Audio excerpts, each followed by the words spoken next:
1. Gramps had just moved into a retirement park with a lot that backed up to county land that was a nature preserve. His backyard was basically non-existent, but he didn't mind as he got to look out over the preserve. However, he did marvel at how his next-door neighbor's backyard extended a good 8 feet past his, giving neighbor a nice space back there. Gramps tried to be friendly with all his new neighbors, exchanging phone numbers and the like. And one day he noticed the next-door neighbor was putting down expensive pavers that extended from his back door all the way to the old fence posts that designated the preserve boundary. Gramps watched the neighbor yank the 3 rickety fence posts out of the ground and move them back an extra 2 feet into the preserve before pounding them back in, then started to clear the land, intending to gain himself more area for his pavers. Gramps used to work for the National Park Services as a young lad, so he thought he had better warn his neighbor of the consequences of his actions. So he heads out back for a little chat. Neighbor is immediately defensive, and before Gramps says much, neighbor tells him, "You're new here? I've been here for 10 years. And to mind your own damn business." Gramps decides not to press the issue. Nothing happens that year, but the following year, when most of the park emptied out to head north for the summer, the county comes by to check on the preserve. Gramps notices him going back and forth behind his neighbor's house. The workers are pulling out maps and taking photos and making phone calls, and soon more guys show up. Turns out neighbor had moved the post several times over the years, and in reality his backyard is supposed to be even smaller than Gramps' backyard. To make it worse, neighbor put pavers in the back specifically to park both his golf cart and a cherry red sports car back there for the summer. So the county will have to move them before they can do anything else. They tape a notice to the front door and leave. Gramps goes over to read it, and it states that neighbor was in violation of encroaching onto protected lands.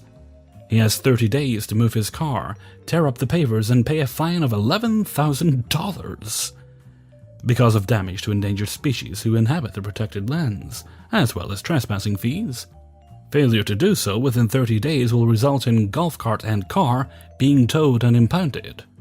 Pavers will be dug up and carted off at neighbor's expense, and the fine will increase for every additional day past the deadline. 30 days comes and goes. So a week after that, Gramps has quite the show as first the car and cart were towed, pavers were dug up and hauled off, and the old fence posts and ropes were replaced with metal posts embedded into buried cement bases, connected by steel cables. Whole process took several weeks to finish, but the preserve looked a lot more legit when they were done. A few solar cameras were installed so the county could monitor the wildlife and encroachers remotely. Meanwhile, more notices were taped to the front door of neighbor's house. By November, the snowbirds were flooding back into the park, including neighbor. That was Gramps' second show of the summer as neighbor reads all the notices, digging down until he reads the first one, then runs out back and starts screaming and cussing up a storm before running back to his car to dig out his cell phone so he can call the county to find out where his car and golf cart were. Gramps stays indoors to avoid the guy as he is frantically trying to unload his car, turn on his water and electricity, get the AC and toilets going, all the while trying to get someone at county to pick up the phone and give him some answers. He finally gets a live person and proceeds to scream at them while on the speakerphone about his car and cart, so the call keeps getting kicked to other people because who wants to help a screamer? Basically, neighbor is told to come to the county office to get this straightened out. 3 days later, neighbor catches Gramps outside and asks if he was there when the county stole his car and destroyed his backyard. Gramps said he was, and the neighbor says, "Well, why didn't you call me when you saw them putting notices on my door? You have my number up north." Gramps said he had thought about doing that, but figured neighbor would prefer him to mind his own damn business, so he decided against it. 2. This story is from a few years ago when I worked in the legal department of a 1,000-plus store national retailer. As part of my job, I handled customer complaints that elevated when the customer threatened legal action.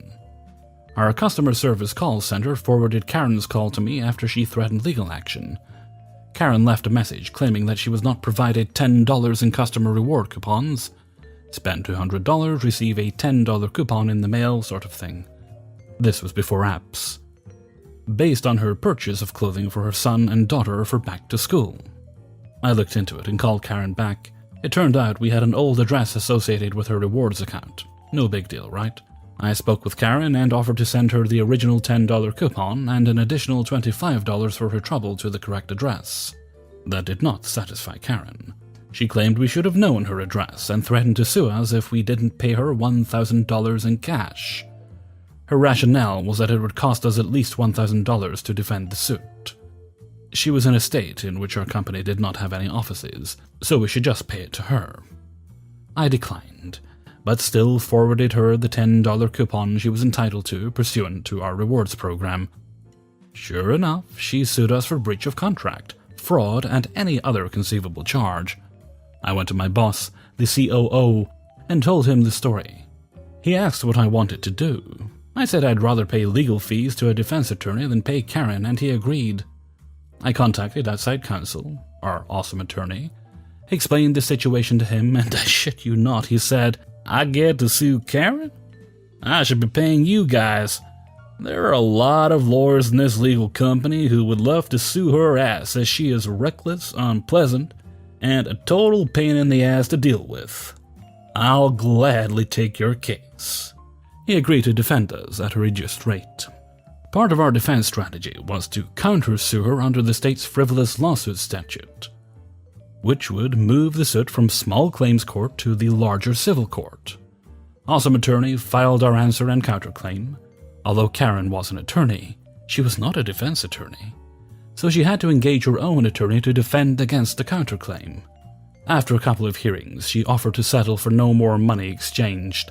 She didn't even get the extra $25 coupon I offered her, and the dismissal of both suits.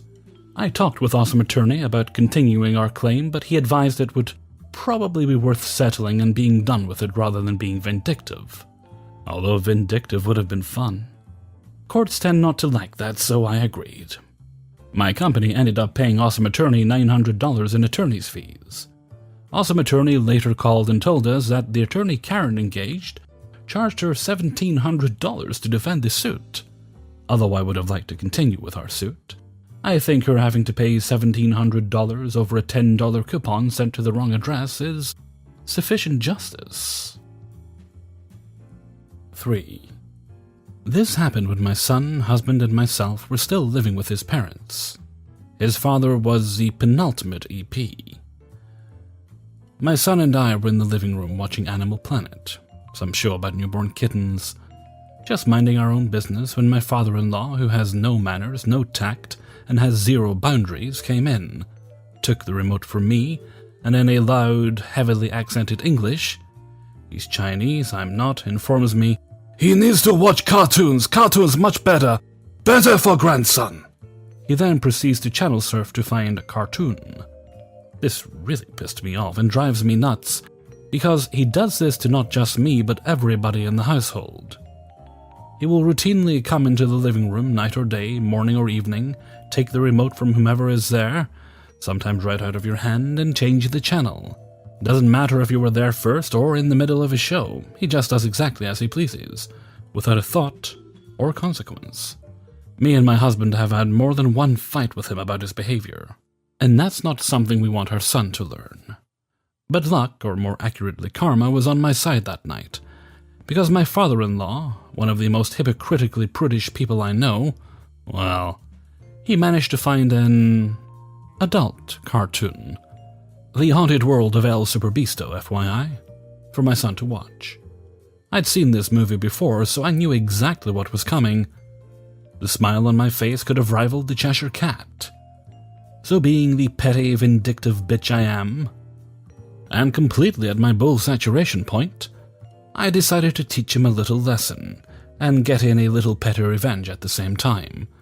So while he wasn't looking, I stealthily snatched up the remote and hid it, then sat back and watched the show. Even better, my father-in-law managed to put it on just before the Velvet Von Black striptease scene. Anyone who's seen the movie knows that scene. As the movie progressed, my father-in-law got the greatest look of dawning horror I've ever seen, then frantically started searching for the remote. his face tomato red with mortification and panic. I actually fell off the couch, clutching my stomach, laughing my butt off. I was laughing so hard I cried. My kid, who was 8 at the time and had secretly watched the movie behind my back on Netflix, was on the floor with me laughing. When my husband came home a few minutes later, my father-in-law angrily told him what happened, didn't even deny snatching the remote. Somehow, don't quite know how, it was all my fault he'd put that cartoon on. This last comment resulted in Hubby laughing on the floor with us. Even my mother-in-law, who rarely laughs, found this hysterical. This happened 4 years ago, and we still laugh about it. 4. It's SoonerSenior with another story. In it, I was working for the same pizza parlor as before, but at a different location. This will be kind of short. When I first went to work there, I worked with the younger brother of a girl I went to junior high with. He was the opening manager 11 a.m. to 6 p.m.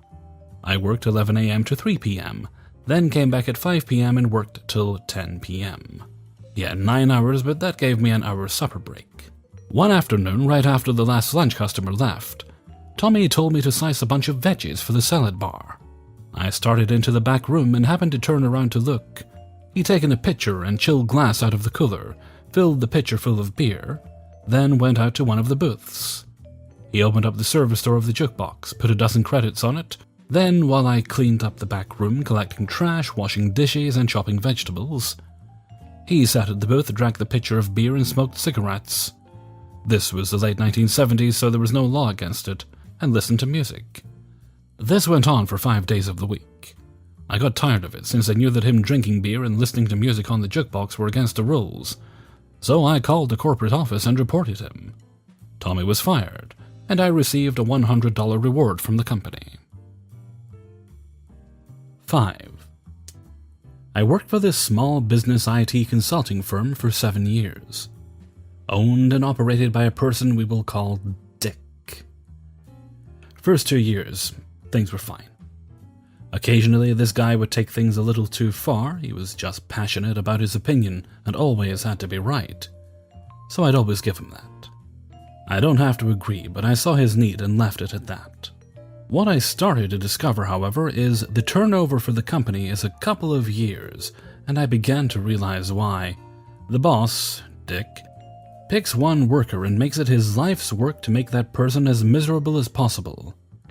I'm guessing the reason, ego purposes? For months, I'd hear him shouting all the time at this one guy. The co-worker, after leaving the meeting, would go back to his office from where I had a view, and I could just see the stress and misery in his face, till I finally said to him, "What the hell, man? He's always giving you a hard time here lately. What did you do?" He didn't seem to know. He confided in me right there the level of hell he's in, and some of the things Dick has said or done. I couldn't believe some of the details he shared and what Dick both said and did.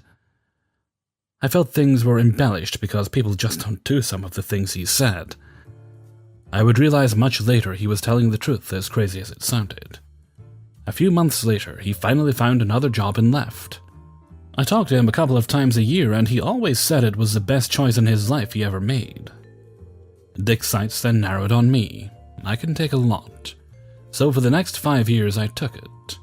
He would insult me pretty much every day, each day more and more colorful. I didn't really care or take it home with me, so it wasn't a problem for me. For Dick, I would learn it was.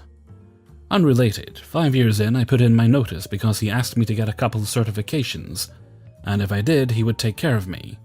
Once I did what was requested, he backed out of the agreement and played coy. Once he received my notice a couple months later, he called me up within a minute, begged me to stay.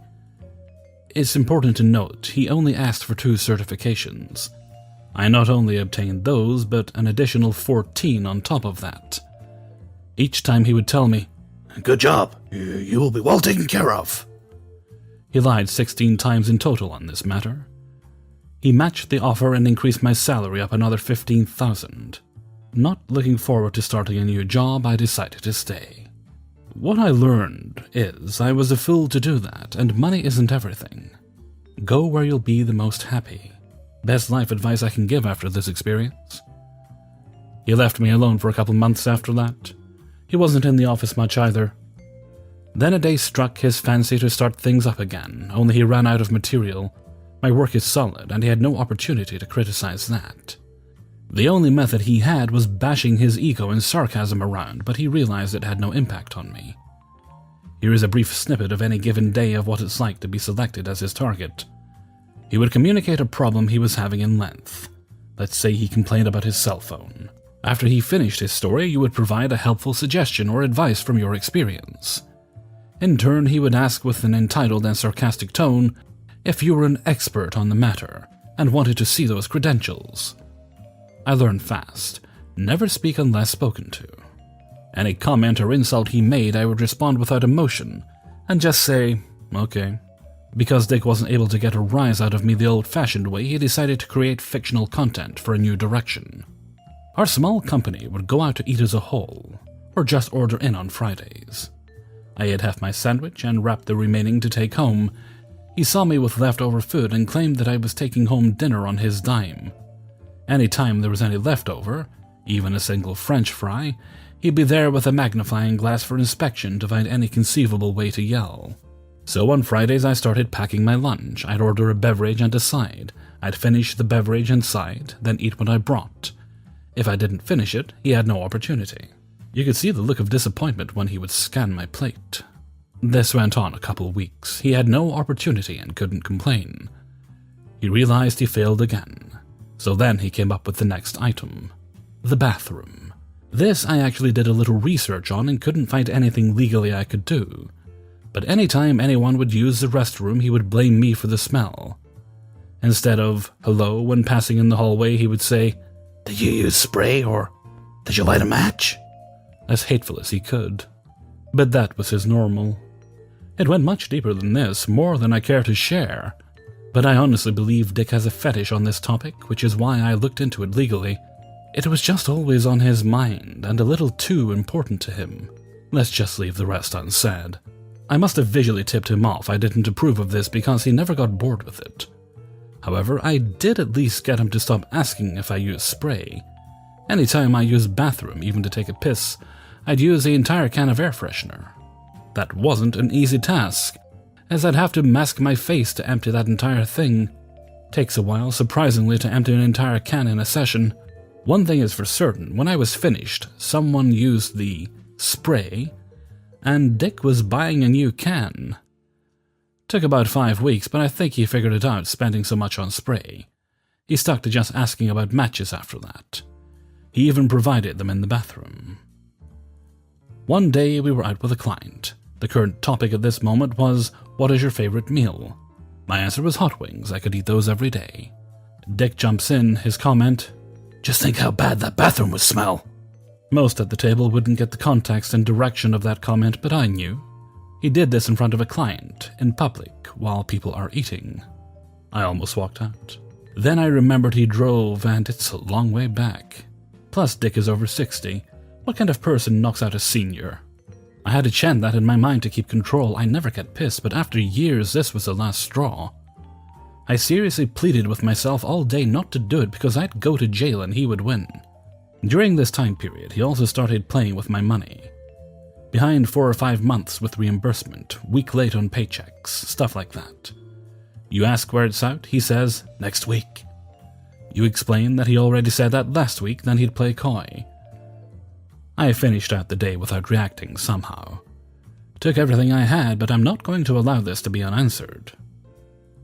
That was dangerous and too close. If he wants trouble, I'll give it to him. I will get even in a lawful way. Somehow. Then the idea came to me that night, did my research, and odds were in my favor that it could work. I'm just going to mirror him until he fires me. When he fires me, he will have to pay me half my current salary of $65,000 until I get a new job. You know what? I can live perfectly fine on $32.5K.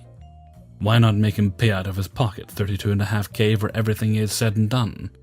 He would have to pay this over the course of 6 months or until I found a new job. So my goal was to make him pay me $32,500, to be exact, over 6 months as restitution for what he said at that table. I read up on all the rules in my state for unemployment. Each state is different. But basically, to qualify for it, it can't be your fault if you were fired. So if I stood there and told him where to put it, that's a no-go. However, if I was laid off, I would qualify. So I hit him where it hurt first. His favorite thing in the world is meetings. Because he loves to hear himself talk and take you step by step through his thought process, with a noble tone congratulating himself for his thinking, and why his way is the best way. So I started speaking up and illustrated a more efficient way that costs less. He would argue, sometimes red-in-the-face mad, especially if others in the meeting liked my idea. He knew he was wrong, but he would dismiss them and demand it be done his way.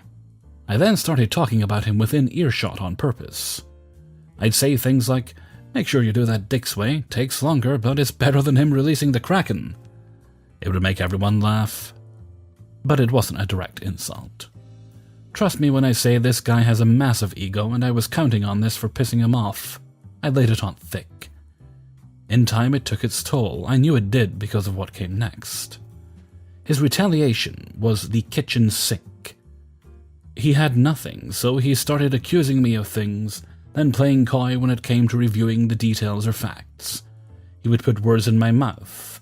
I stated he was wrong, and then he would tell me I was. All he was doing was opening the door so he could play a revengeful sarcasm game. I know it's a game, so I decided to take his new toy away from him by just going along with whatever it is he said, which further made him mad because what he was doing had no effect on me. Fast forward 6 months, and yes, I'm still working here. But we were only receiving a couple calls a day, which are 15 minutes each. This was due to Dick's bad business decisions. While I took delight knowing he was hemorrhaging money for months, I was hoping for a layoff to execute my plan. Nothing. I have to make him want to fire me, it's the only way. I have to beat him at his own game while providing the illusion he is in control. So I turned up the heat. I was asked to travel to a client by the second-in-command. I said, "I'm sorry, man. I haven't received reimbursement in 6 months for travel expenses, and I just had my work cell phone service turned off. With the way business is right now, things aren't looking good. I'd be stupid to take on more expenses, and I'm owed over $2,000 as it is. Once that's paid in full, I'd be more than happy to continue on a week-to-week basis after reimbursements." That day, Dick had a meeting with me and set up a payment plan to pay the money back. After 3 weeks, it would be paid. So I said to Dick, "Understood. After 3 weeks, I'll be on the road again. Cool."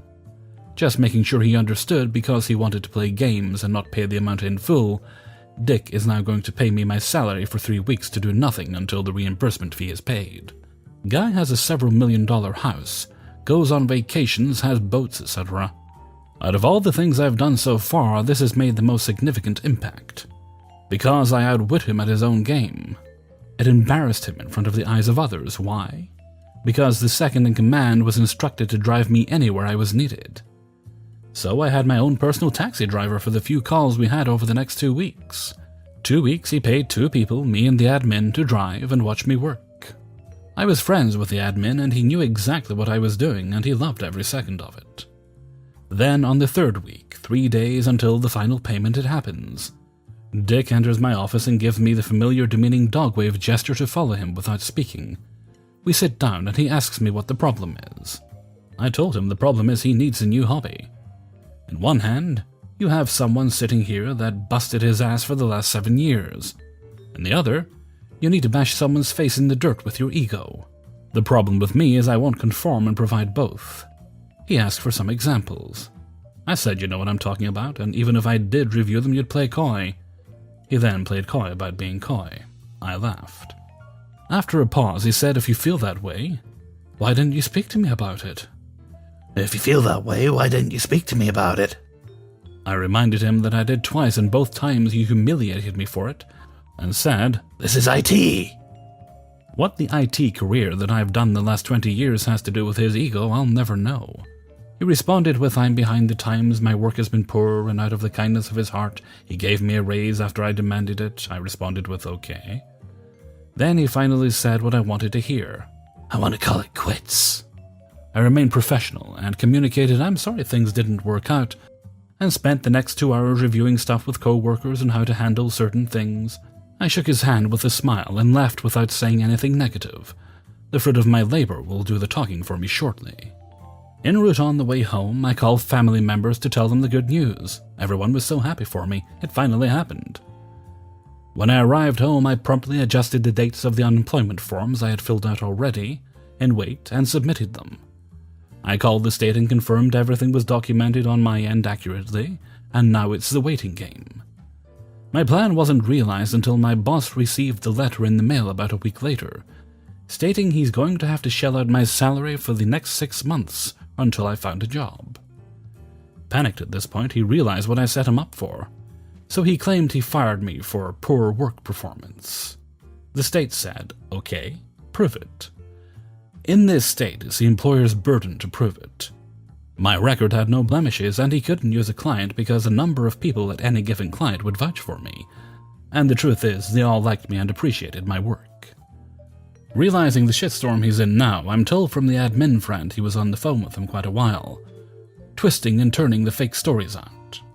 Bottom line, the state needed to see documented verbal and written warnings, signed so he couldn't fake them. He called his lawyer, and his lawyer told him he's screwed. Later, my boss told coworkers he felt bad for me that I couldn't find work, and he decided to give unemployment to me to save face of his ego. That made official that his ego was affected. He didn't want anyone to know the truth. At this point, he realized I got the better of him when I fought back, and I won big. In a last-ditch effort, he lied about how much I made. The state sent me paperwork stating this fact and asked me to prove my salary. So I gave them copies of checks and pay stubs for the last 6 months.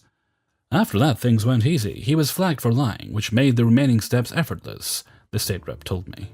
For the reason I was terminated, I said, Dick, the owner, made some poor business decisions that impacted the company, losing business and clients. He let me go as a business decision. In his shoes, I'd have done the same thing and understand. I wrote it that way for a reason, but Dick didn't realize why. I knew what his reaction would be. The state saw a down-to-earth guy that was honest and understanding on paper, but they saw Dick's predicted response of being a dick, most likely yelling and, of course, lying. I had no doubt that he would seal the deal simply on the evaluation of character before the facts even entered into it, his reaction being his ego had to take it up the ass. Once for failing as a businessman, another for me saying so on the state paperwork, and lastly, accepting that I got the better of him. And all this time I've been coaxing him to make this move. The only thing left to do is pay me every single week. And his money goes to the state first. Then the state sends it to me. So he can't play games with my money or the state is coming after him. Over the next 6 months, I took that time to enjoy myself, pursue hobbies, and lived life to the fullest on his dime as a reward for his comment. Once the letter came to renew unemployment, Dick would no longer have to pay, or only a percentage, I forget.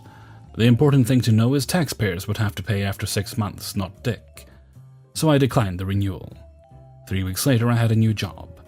It was either that or knock him out during that lunch. It wasn't easy, it took work, but I'm proud of the way I handled it. I feel vindicated. It's pretty rare the world is balanced, even often wins. But not this time. This time it cost Dick $32,500 to be exact. All in all, I can say 10 out of 10 would do it again. Due to his age, I can't imagine that it would be a humbling experience at this point. But it was for me. Money isn't everything.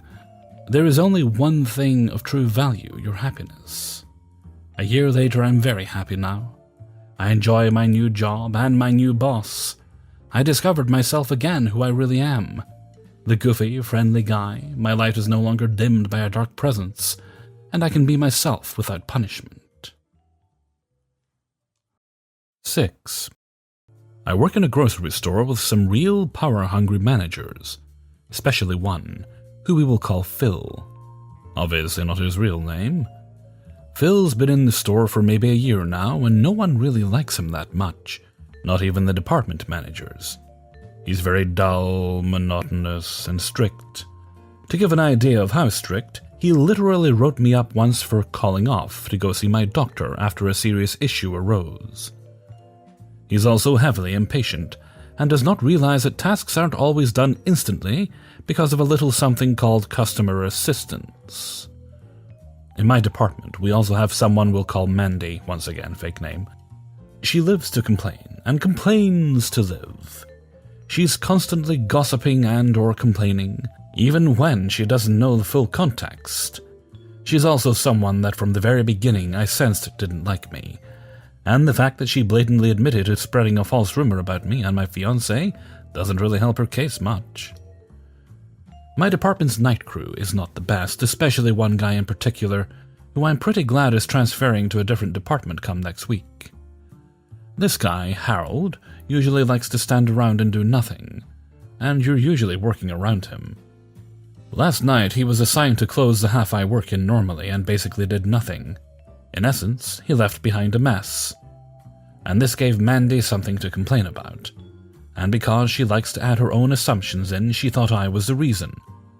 And so she told Phil about it, putting my name into it. So this morning, Phil pulls me aside to talk to me about it, and tells me I should have been thankful my department manager, who we will call Laura, said I shouldn't be written up, not to leave a mess for someone else. As I was trying to grab a broom to sweep up spilled blueberries, which was what even brought me into the room we were talking in the first place. And then called me slow at my job, since we didn't have any decorated cakes out to put in a certain spot. And please note, decorating cakes wasn't even on my list. I still had to finish everything on my list, and it takes longer when you're helping customers, which is the bulk of my days since Mandy usually throws them at me. She's even confided in me that she hates assisting customers. He then said I have to have my site checked out by a manager before I could even leave. This detail is only necessary for the end. This statement wasn't too bad. What he said about my work upset Laura as much as it upset me, and we had a plan together, a plan similar to when another co-worker was basically in the same situation, but mine had a new level. First things first, I zoomed through all my production to finish my list. So I worked hard and fast on my fruit tarts and cupcakes for breezing through them. They all looked pretty good, as if I took my time on them, although the cupcakes decorated to look like Cookie Monsters looked a little drugged up. I helped customers quickly but effectively as not to skimp out in customer service, and I didn't take any breaks through the whole 8-hour shift. My dedication to quickly finishing this list even involved me not getting any food or water and not taking my medication on time. So aside from being hungry and thirsty, I had some fun gut-wrenching pancreatitis-induced pain on top of adjusting from a flu shot from the previous day, but I powered through. I also avoided engaging in much conversation with Mandy, who was still trying to act like nothing was wrong. By the time I finished my list, Mandy was gone and I had an hour and a half of shift left, which meant I had plenty of time to deep clean, albeit he said it takes overtime to clean, despite there being signs everywhere to not take overtime. So I did take a little anyways, but not from cleaning. I cleaned everything harder than has ever been cleaned before. The microwave, they always dirty up. Don't even know how it was spotless. The table near the microwave that always looks like a bomb went off. Not even for my own account at all, I rarely utilize it. Became highly organized and clean.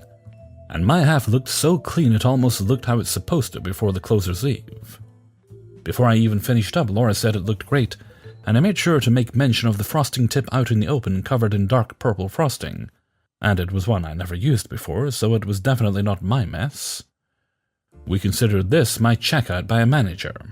I took a photo of it when I was done, about 15 minutes before the end of my shift. The last 15 minutes, and then a few, maybe about 10, it wasn't enough to be considered being petty, extra were used to help the other side with their tasks. After a final photo to solidify that I left that side clean as a whistle, I clocked out quickly to avoid Phil's gaze, since I never called for a manager, so he likely didn't know I was already cleared by Laura. Then I quickly removed my work layers, so I walked out of my job in my casual clothing that was under my uniform. I drove home, then went into my camera roll, went into the photo from 15 minutes before the end of my shift, took a screenshot for the timestamp, cropped out the bottom portion with my other photos, and then sent them to Laura to show Phil if he has any problems, since my next shift isn't until Thursday night. Since I have classes tomorrow, I gave her a time frame of when I'll be able to send any additional photos, like the microwave or just before I left. Since I don't use my phone in class, but have almost a 2-hour gap between two of my classes. I'm hoping Laura will make mention of some of those extra things I cleaned, not for the credit, but for the messes of others I had to clean, most likely Mandy's, and to show it's a mess even when I'm not there. You might wonder why I didn't just say something to Phil. You see, Phil refuses to listen to anyone but himself, and trying to explain anything will go in one ear and out the other, and would have probably gotten me fired. And while I'm aware this job is shitty, I'd rather quit than give them the power to fire me. Trying to reason with Phil is like trying to reason with a brick wall, essentially. Also forgot to mention, Phil's pretty outwardly sexist. Others might be thinking that I can't report off one 8-hour straight shift, or that it's my fault for working 8 hours straight. In regards to single 8-hour shifts, this actually was not my first time working 8 hours straight. This has become a norm for about 4 or 5 months now. And to follow up with that, this story was the only situation where I voluntarily did it. All other times were ones where I was not allowed one, rarely even a bathroom break, simply because he didn't think I was working fast enough, even after he knew I had a child over 6 months ago. Also forgot to mention, context may have helped. As for an update, I may have had word about my 8-hour straight shifts leaked to HR before sending out an email to corporate. Meanwhile, I worked on the other side for the weekend, conveniently the same time where Mandy was the only decorator there. Laura also documented Mandy's messes left behind, which, funny enough, included entire cakes, one in which we had no idea what it was for, if it was made by accident or for an order. So before Phil went under review by his boss's boss, he wrote Mandy up, and he's had nothing to say to me. 7. It's 1994 and I'm in 8th grade, 13 years old, at a private religious school that had some very interesting rules, one of which was that we were not allowed to bring meat to school. They had some other really weird views on things like medicine, if that gives you an idea of the religion. Neither myself nor my family subscribed to the school's religion, but it happened to be the best private school in the area. And I was having some issues with bullying in public schools, so this is where I landed. A little background. I have blood sugar issues that have since become more manageable. But due to the dietary restrictions and general rules of this school, I was not allowed to eat as often or as nutritiously as was necessary in order for me to maintain myself throughout the day. And as such, I was often irritable, and before long, I was labeled a troublemaker. One Thursday afternoon in the spring, I had a particularly bad blood sugar episode after gym class, and had to be sent to the quote-unquote nurse. Quotations used because although she had basic medical training, it was only enough to placate the school's insurance, and per their religion, she did absolutely nothing but allow one to lie down and pray until they felt better. I straight up passed out, like for the rest of the school day. I was actually stirred back to consciousness by the sound of my mother screaming bloody murder at the principal, nurse, and receptionist, about 30 feet and 3 walls away. However motivating the ruckus was, I could not pull myself out of the infirmary cot. My mother had to carry me out to the car and drive me to the emergency room for emergency rehydration. I did not return to school on Friday, prompting my best friend Craig to call and check on me. I told him what happened. He said he had a plan. QMC. The following Monday we had gym in the morning. The school was a K-12, so our gym class would switch with the younger classes, depending on the weather. On this particular day, we were doing timed mile runs. Now, I've always been a gangly dude with an above-average stride, so my average mile time was pretty good, low 5s, which isn't bad for a 13-year-old.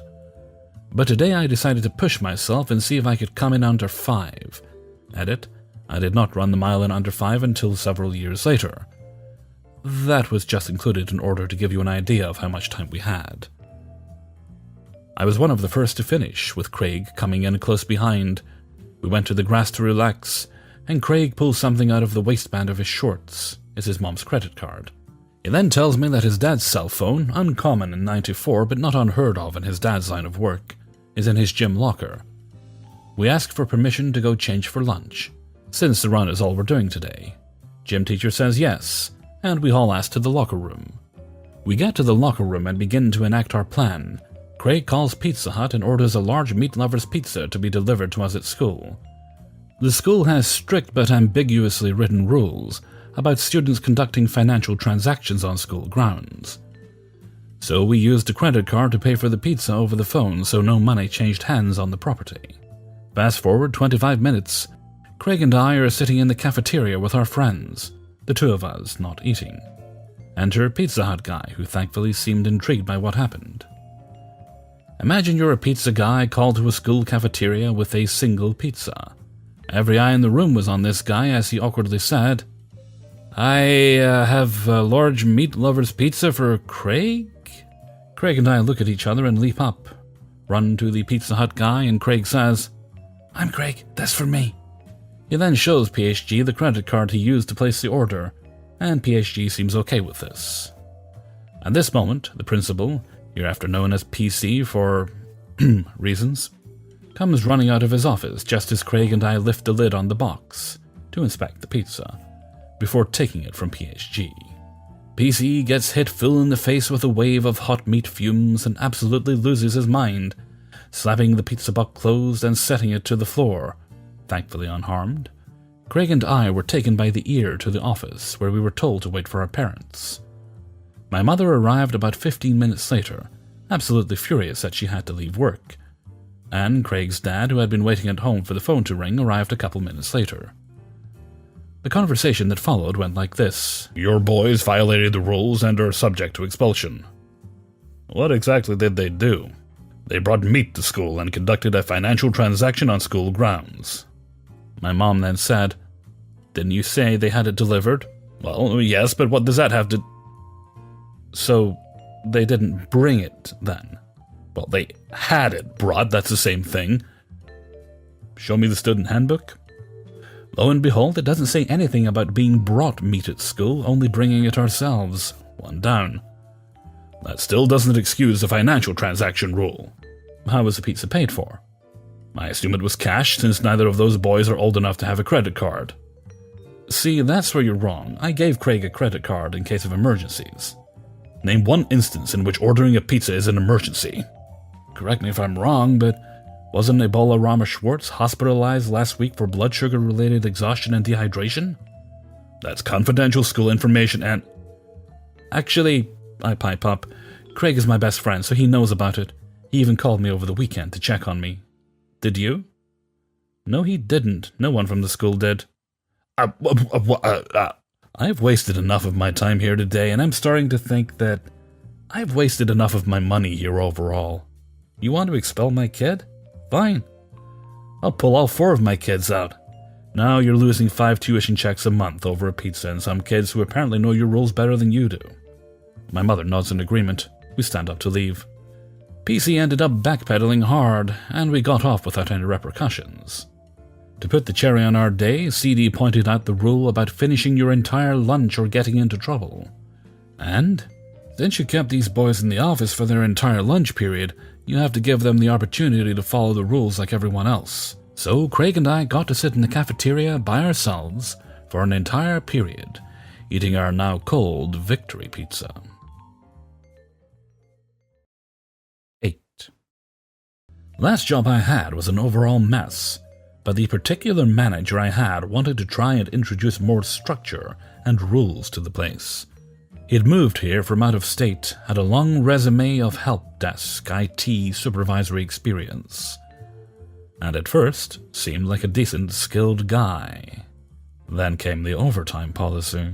Previously, overtime was allowed without needing approval because sometimes calls run long, and as long as it wasn't excessive.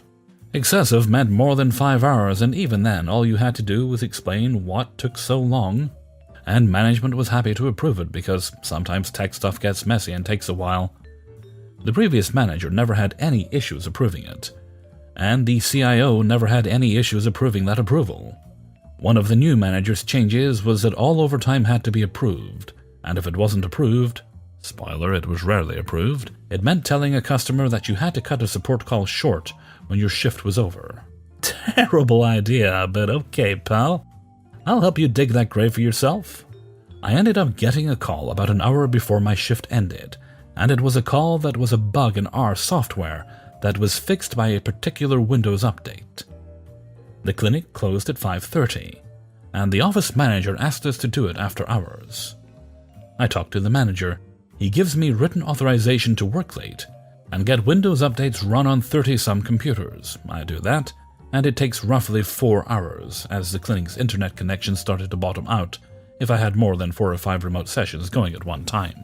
No big deal. I get it done, submit my time punch for that day, and think nothing of it. He calls me in the next morning with, "I can't approve this much overtime. CIO would never authorize it." I remind him he authorized overtime for this and that he knew it was one of the larger clinics. He then says, "Well, you should have just started some, clocked out, checked on them, then clocked back in when others were ready. You didn't need to babysit them. I'll authorize 1 hour." I explained to him that that's a stupid idea, and also that it's not legal to pay me for time worked when he authorized that time, and I have it in writing. He says he doesn't care, and I'm only getting 1 hour of overtime authorized. Fine. From now on, I will clock in at exactly 8 a.m. and out at 5 p.m. Good, that's the policy. And I leave. Instead of reporting him to CIO, who I was on friendly terms with right away, I spent a few weeks collecting things like really pissed off doctors and clinic staff, and every time they got understandably angry that I was dropping a call when the issue wasn't resolved, I'd apologize and tell them it was the manager's fault. As it was a policy he implemented, and not only is it illegal for me to keep working without the company paying me, as I was an hourly employee, I flat out wasn't going to work for free. I suggested they email the CIO and CC the manager on it, telling them exactly what they thought of the new policy and how it affected their practice and their patients' opinion of the clinic. About a week later, the CIO paid a surprise visit and wanted to speak to me. He asked me what on earth was going on. He was getting all these pissed-off emails from clinic sites saying the techs were dropping calls immediately at 5 p.m. CST, regardless of what time it was at the clinic, or if the issue was fixed or not, and they all said the same thing about it being manager's policy. I explained the policy to the CIO and told him about the overtime incident, and he just lost it. Got up, opened the door to the empty office he was using, and he yelled across the whole IT floor for the manager in question to get his ass in here right now. The too long didn't read of that meeting is the manager got torn to pieces, forced to apologize to me, marched out of the office like a child by the CIO, who then called everyone over and made him apologize to everyone else for the policy, asked us all to email him dates and actual overtime hours so he could check the time clock, and see if they coincided with dates that manager had edited, and ended with telling the manager, "You're lucky I don't fire you right now, but if I were you, I'd consider maybe not selling your house in Simpleton City just yet." The CIO also sent out a department-wide email stating that the manager's overtime policy was revoked, effective immediately, and we were going back to the original method of dealing with overtime. He also reiterated that he would have absolutely no issues with approving any overtime, as long as it was clear that it was necessary to get a clinic systems back up and running, or the clinic had specifically asked that the work be done after hours, which was what the old policy had been anyway. Manager ended up resigning before they fired him, and in one conversation we had after he left, he swore it was because the CIO randomly decided he hated me. Sure, Jan. 9. I work for an agency that specializes in disaster relief. I'm basically a professional nitpicker, and it works like this. When a town or city or some other place suffers some kind of disaster and want to get reimbursed for damages and repair expenses and the like, they contact us and send in an application. This application has to include certain kinds of documents in order to be eligible for any funding. And some of those documents have to be laid out a certain way. For example, if you have to hire a bunch of laborers to help clear debris or something, you have to tell me who worked how many hours on which day, how much they were paid per hour, how much they were paid in total, that sort of thing. If your application gets to me and doesn't have all the bells and whistles, one of 3 things happens. Your application is rejected. Your application is sent up the chain minus whatever I can't validate, meaning you get less money than you were originally asking to be reimbursed for, or I send it back to you to be reworked. I usually do everything I can to avoid the first 2, because I know how hard it can be to recover from a disaster when you have to pay for stuff out of your own pocket. But today I made an exception, courtesy of some good old-fashioned malicious compliance. So I get this new project. It lands on my desk with a thud. It's an application from a small rural town of only a few hundred people that was heavily damaged by severe rains and flooding. Trees knocked over, power lines destroyed, you name it. They got hit real bad and had to hire a lot of people to clean up afterwards. And they're applying for over 20 grand in reimbursement. Anyway, I'm parsing through it, going over my checklist, making sure everything is in order. About 5 seconds in, I realize that whoever put this garbage pile of a project together either didn't know what they were doing or didn't care enough to find out. Shoddy or missing paperwork, broken files, incoherent notes and add-ons, you name it. So I make a list of all the things that are wrong with the project and call up the project supervisor. In other words, the guy the town hired to put the application together, to see if he and I could work together to fix them. I tell him that I won't be able to validate the project for the full dollar amount with what I've been given, but the guy cuts me off, calls my competence, intelligence, and professional integrity into question, accuses me of trying to stiff the town, and calls me several choice names. He ends by saying I better make do with what I've been given, and that it's not his job to do anything more than he's already done. I'm pissed, but I hang up the phone and go talk to the boss. I ask the boss what I should do. I already knew what he was going to say, but I wanted to make sure I covered all my bases. Sure enough, he sympathizes. Tells me to validate whatever costs I can and ignore the rest. I tell him that doing so will result in a drastic reduction in the amount of money the town receives. He tells me that it's not the agency's problem if the project supervisor refuses to cooperate. Malicious compliance activated. I go back to my desk. I do exactly as the boss instructed. I validate what costs I can and ignore the rest. I damned well make do with what the project supervisor has given me, just like he said.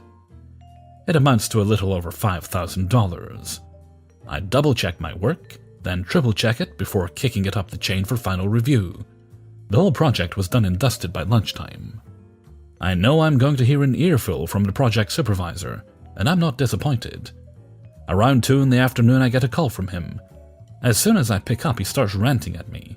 As soon as he does, I call the boss over. I tell him that my boss is on the line, and the boss basically tells the guy that it's his own stupid fault. The project supervisor doesn't care and continues to scream at me. He says that I'm trying to cheat him by leaving out the missing funds. When he finally pauses because he has to breathe, I smile and tell him that he'll just have to make do with what I've given him, and that it's not my job to do anything more than I've already done. I hang up before he can say anything else. Then I call up the guy at the town city hall who hired the project supervisor to let him know what's happened and exactly who to blame. And since small-town gossip spreads faster than the bubonic plague, I'll bet you anything that the project supervisor will find himself on the receiving end of the entire town's hatred by this time tomorrow. And he deserves it. 10. I live in a 5 square mile, 30,000 maybe person city, right smack in between Buffalo and Niagara Falls. It's really cold today, so driving on unplowed roads is loud from frozen snow and obviously slow going.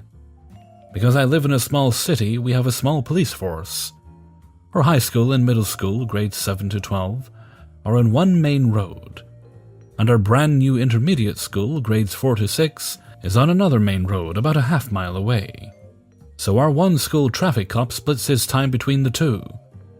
People have realized this and start speeding through the middle school and high school zones. They are 20 miles per hour from 7 a.m. through 6 p.m. I have a child in the middle school, so seeing this really puts a thorn in my side, but I just shake my head and continue on most times. Okay, enough background for this short story of karma showing her ultimate power over us mere mortals. I was driving down the high school road, and this tiny little car, who couldn't possibly see over my beast SUV to see 3 cars ahead of me, decided to speed around me about 1,000 feet from the corner. He saw the 3 cars ahead of me and promptly pulled back behind me. Okay, whatever. Just a mistake by someone in a hurry. So I get to the intersection and the 3 cars turn right and Tiny Car and I go straight. As soon as we cross the intersection, he floors it and passes me on the left over the double yellow lines. I'm thinking, asshole, but keep driving. All of a sudden, I see flashing lights. The traffic cop had been on his way to the high school for the lunch rush. He saw the Mario Andretti wannabe while he was on the intersection going the other way, then witnessed the illegal passing while still sitting at that red light.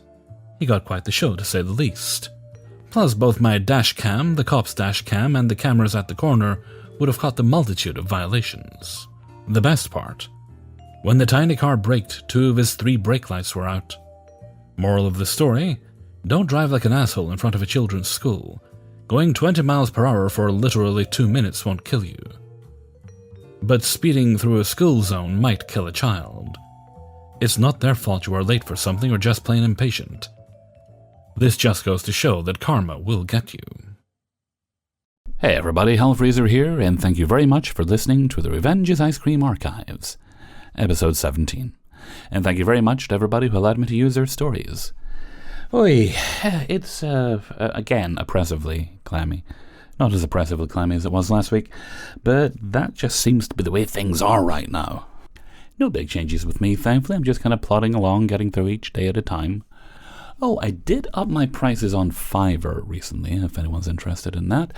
The reason is just because my prices were probably some of the lowest on the site, and I did that when just starting out, because I thought it'll get me some gigs, and I have gotten gigs from it. But when your prices are really, really low, it does attract a lot of time wasters, people who think, well, your prices are that low anyway, you're desperate, I can talk you down even further, which they learn with me they cannot. So what I've done is I've actually tripled my prices, which are still, quite frankly, ridiculously cheap for what I'm offering. And we will see if that gets rid of the time wasters. I've had some lovely experiences on Fiverr, don't get me wrong. The most surprising thing was when I had 2 gigs, one was recommended by the other, and they not only were very happy with the results, but they tipped, which I hadn't even known was a thing until that point. But apparently, yeah, you can tip people if you're happy with the work. So good stuff. Alright, I'm going to head off for now because I just woke up and I'm hungry. I'm going to ease into the day by drinking a little herbally soda thing, which I probably shouldn't drink. And, yeah, might play some Fallout later. We'll see. Okay, and with that, I'm going to head off for now. So until next time, thank you very much for listening, and take very good care of yourselves.